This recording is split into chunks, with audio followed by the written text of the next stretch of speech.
Bismillahirrahmanirrahim. Assalamualaikum warahmatullahi wabarakatuh. Selamat pagi anak-anakku sekalian. Alhamdulillah pada pagi hari ini kita bisa belajar bersama kembali, yaitu dengan materi fikih.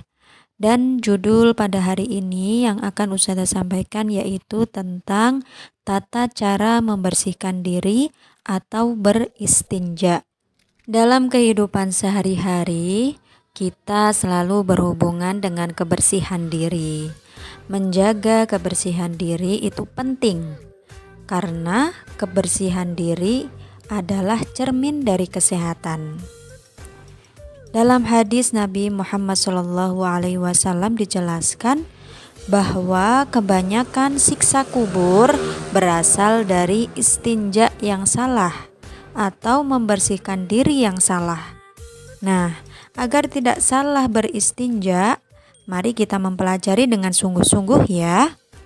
Menurut bahasa, istinja adalah bersih atau terlepas dari penyakit. Menurut istilah hukum Islam, arti dari istinja adalah menghilangkan kotoran dan najis setelah buang air besar ataupun kecil. Adapun pengertian lainnya, istinja adalah membersihkan hal-hal yang keluar dari kubul dan dubur. Dan alat yang akan digunakan untuk membersihkan adalah air, batu, atau yang sejenisnya. Dan benda yang digunakan untuk istinja harus bersih dan suci ya. Hukum beristinja adalah wajib bagi setiap muslim setelah buang air. Segala sesuatu yang keluar dari alat kelamin itu najis. Perintah beristinja terdapat dalam hadis Nabi Muhammad SAW, yaitu qala Rasulullah SAW aktsaru adzabal qabri minal baul, rawahul Hakim.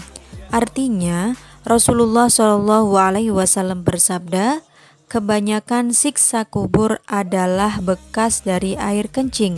Hadis riwayat Al-Hakim. Dari hadis tersebut, kita bisa mengambil pelajaran di antaranya. Yang pertama, kita wajib membersihkan diri dari bekas buang air kencing. Yang kedua, tidak membersihkan diri dari buang air kecil ataupun besar termasuk dosa besar.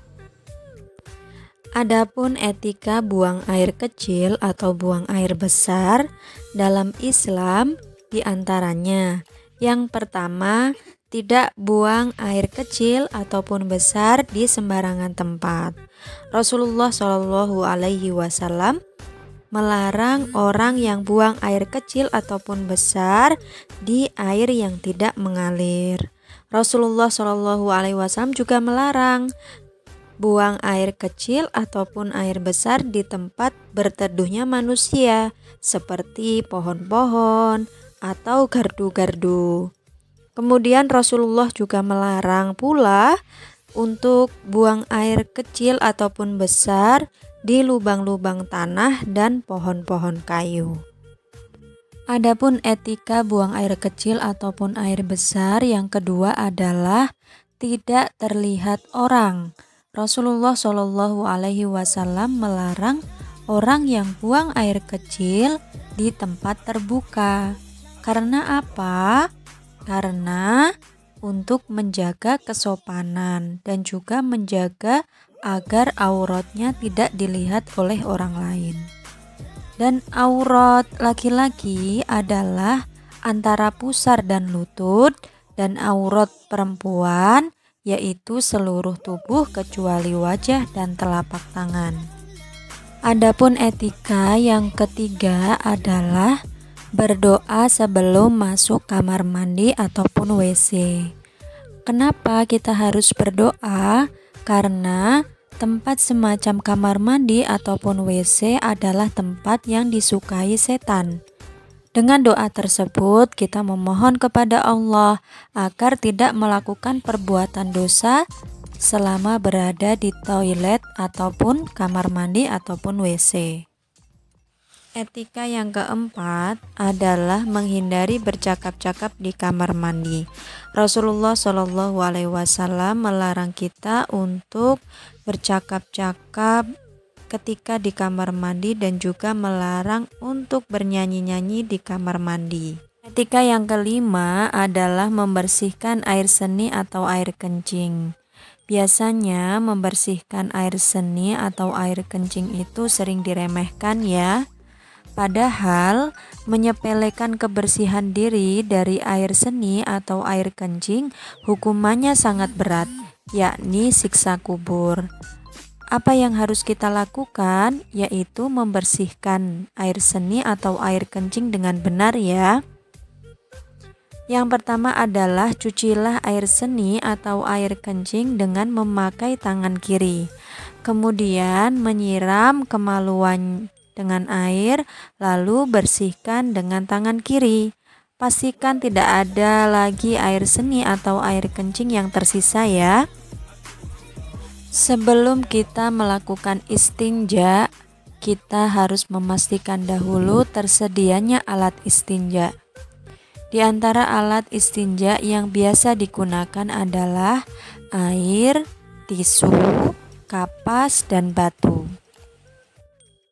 Adapun hal yang penting yang perlu diperhatikan ketika beristinja adalah yang pertama, tidak beristinja dengan tulang atau tinja. Yang kedua, tidak beristinja dengan tangan kanan. Yang ketiga, beristinja dengan bilangan ganjil. Yang keempat, beristinja dengan air dan batu. Berikut praktek tata cara beristinja. Yang pertama, berdoa sebelum masuk ke kamar mandi. Yang kedua, mendahulukan kaki kiri ketika masuk ke kamar mandi. Yang ketiga, memakai alas kaki. Yang keempat, menutup pintu rapat. Yang kelima, membersihkan kubul dan dubur dengan tangan kiri. Yang keenam, menyiram lantai sampai bersih. Yang ketujuh, membuang sampah pada tempatnya. Yang kedelapan, mendahulukan kaki kanan ketika keluar kamar mandi. Yang kesembilan, berdoa setelah keluar kamar mandi. Istinja dengan benar memiliki beberapa hikmah. Di antaranya, yang pertama adalah bentuk pengakuan Islam terhadap kesucian manusia. Yang kedua, menjaga kewibawaan dan kemuliaan umat Islam. Yang ketiga, menjaga kesehatan. Yang keempat, menyiapkan diri saat menghadap kepada Allah. Baiklah anak-anakku sekalian, mungkin cukup sekian penjelasan dari Ustadzah. Dan tugas pada hari ini adalah mengerjakan soal pada halaman 92 dan juga 94. Semoga bermanfaat untuk penjelasan kali ini. Terima kasih. Wassalamualaikum warahmatullahi wabarakatuh.